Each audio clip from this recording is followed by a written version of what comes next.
Claire Marais, bonjour. Bonjour. Vous êtes psychologue clinicienne dans un grand hôpital en Angleterre et vous publiez chez Fayard « Comment je suis devenue chamane, initiation d'une psychologue ». Alors avant qu'on essaie de comprendre ce qu'est cette médecine traditionnelle aztèque, ce qu'elle peut apporter, comment vous y êtes venue, on va dire d'abord que vous avez une formation très classique. Oui, j'ai été formée à Paris 8 par l'Institut d'études à distance, qui était à l'époque dirigé par Tobin-Nathan, donc qui a fondé l'ethnopsychiatrie en France, et j'ai été formée de façon traditionnelle, avec l'idée qu'on pouvait comprendre nos troubles intérieurs de façon différente suivant les cultures en fait. D'accord, mais vous avez exercé au début comme psychologue clinicienne de manière classique. Voilà. Alors, c'est une chamane en Cornouailles qui vous a initié Voilà, donc au début, quand j'ai commencé à travailler comme psychologue, je sentais des choses un peu bizarres. Ça, je ne sais pas, je n'avais pas vraiment des visions, mais un peu comme si les gens me suivaient. Donc je pensais qu'il se passait autre chose. Et comme ma formation d'ethnopsychiatre, quelque part, m'avait amené à comprendre qu'il y avait d'autres choses, et ben j'ai un peu cherché et j'ai trouvé une chamane aztèque qui m'a formée à la médecine aztèque, enfin qui m'a initiée d'une certaine façon. Voilà. Alors c'est quoi les principes? Alors les principes de la médecine aztèque chamanique, ils sont très simples en fait. C'est l'idée que l'univers et donc nous-mêmes en tant qu'êtres humains sont divisés en 4 niveaux. Donc il y a le niveau corporel, donc de la matière, il y a le niveau de la pensée, cognitif de nos pensées, il y a le niveau des rêves, de la mythologie, de l'inconscient, et puis il y a le niveau énergétique, de l'invisible en fait. Et la psychologie traditionnelle va s'occuper plus du niveau mental en fait, et puis des rêves aussi bien sûr. Mais en fait on s'occupe assez peu du corps et surtout on ne sait pas manier l'invisible. Mais ça a quand même des points communs un peu avec la médecine chinoise et l'énergie de la médecine chinoise. Ben, toutes les médecines se recoupent. Celle chamanique a des concepts fondamentaux d'équilibre et qui sont relativement simples pour quelqu'un comme moi à apprendre. La médecine chinoise, c'est d'une complexité, d'une richesse. Mais il y a des points communs. Voilà, c'est l'idée que tout est énergie et que donc à l'intérieur de notre corps, on a aussi des méridiens qui fonctionnent de façon très complexe.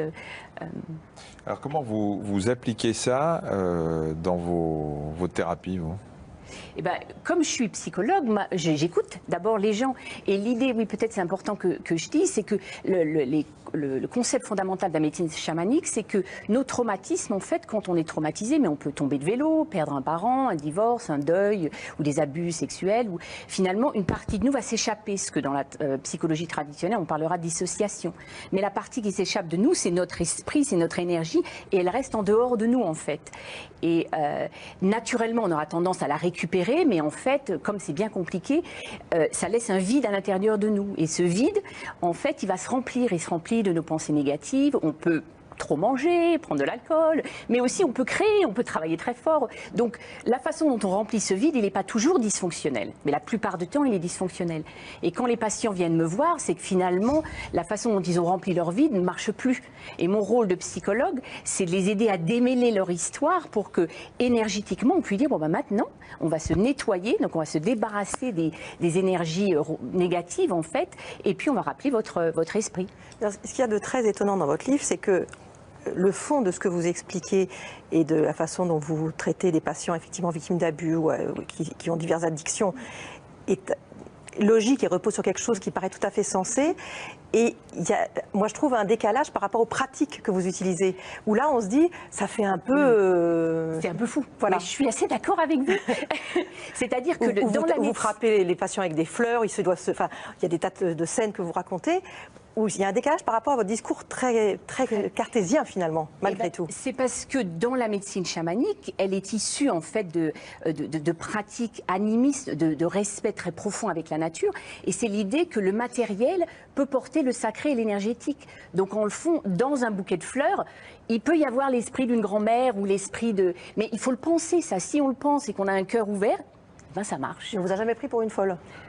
Je le cache, je travaille en cachette aussi. Puis même moi, même dans mon livre, je me dis, enfin Claire, mais quand ça marche, au bout d'un moment, j'ai commencé à croire à ce que je fais, puisque je ramène l'âme des gens et qu'ils vont mieux. Alors parmi les choses un peu étonnantes, j'ai lu que quand vous commencez par nettoyer avec des œufs, par exemple, que vous frottez sur le corps et qu'ils vont se charger d'énergie négative et vont pourrir. Ouais. Alors, un œuf que vous laissez dehors, il pourrit de toute façon à un moment, que vous le frottiez ou pas, non? Là, je fais mon médecin de base. Hein, mais c'est quand je vais demander au patient de vraiment se concentrer, je vais lui dire mettez-vous dans la nature, pensez aux choses dont vous voulez vous libérer. Donc l'esprit du patient, il est très actif aussi. Et je frotte, je chante, je fais du bruit, je saute et je frotte l'œuf sur son corps. Et puis des fois, je peux aspirer l'œuf aussi. C'est un œuf avec la coque. Un œuf normal, ouais, voilà. Et au bout d'un moment, l'œuf, il fait clic, clic, clic. Alors peut-être des mécaniciens vont me dire oui, mais c'est parce que tu frottes. Peut-être. Mais le fait, c'est que ça vide les gens pleurent, les gens se vident et qu'après, ça laisse un espace et qu'après, je peux souffler littéralement leur esprit dans leur nuque ou dans leurs pieds. Sans parler de mécanicien, l'œuf fait clic-clic. Oui, il finit par faire clic-clic. C'est-à-dire comme un œuf pourri. Et comme ça en quelques minutes. Oui. Ah oui, je ne suis pas sûre que ça marche avec tout le monde.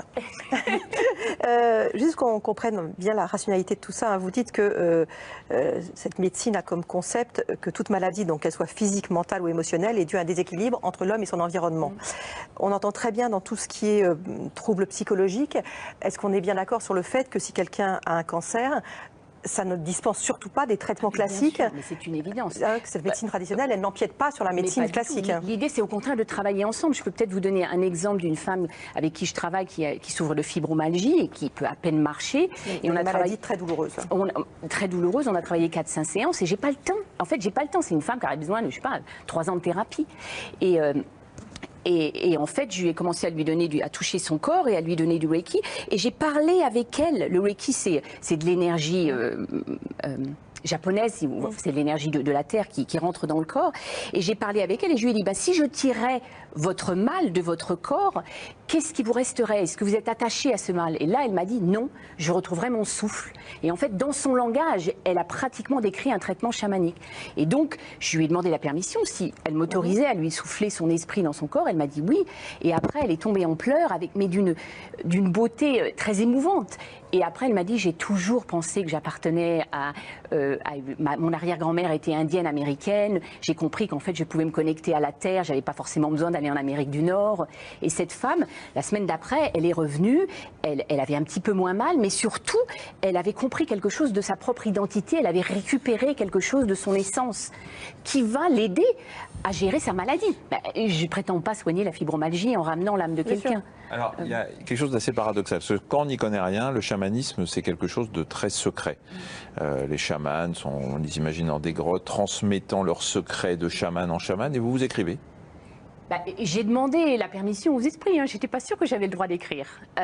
Mais au bout d'un moment, finalement, l'idée, le fait qu'il y ait tout ce néo-chamanisme en Europe, je pense que c'est que nous, Européens, notre culture un peu cartésienne nous a coupé de la capacité d'écouter la nature de façon totalement honnête et simple, comme le font des sociétés plus traditionnelles. Et moi, je pense que c'est aussi ce qu'apporte le chamanisme à nos sociétés. Alors, il y a des gens comme moi, psychologues, qui vont travailler de façon plus spécialiste et qui sont des ponts, mais en dehors de ça, je pense que, j'espère en tous les cas, que les gens qui liront mon livre, ça leur donnera peut-être envie de parler aux arbres et de comprendre que quand on s'ouvre, quelque chose revient, qu'il y a des choses extérieures qu'on ne sait pas expliquer.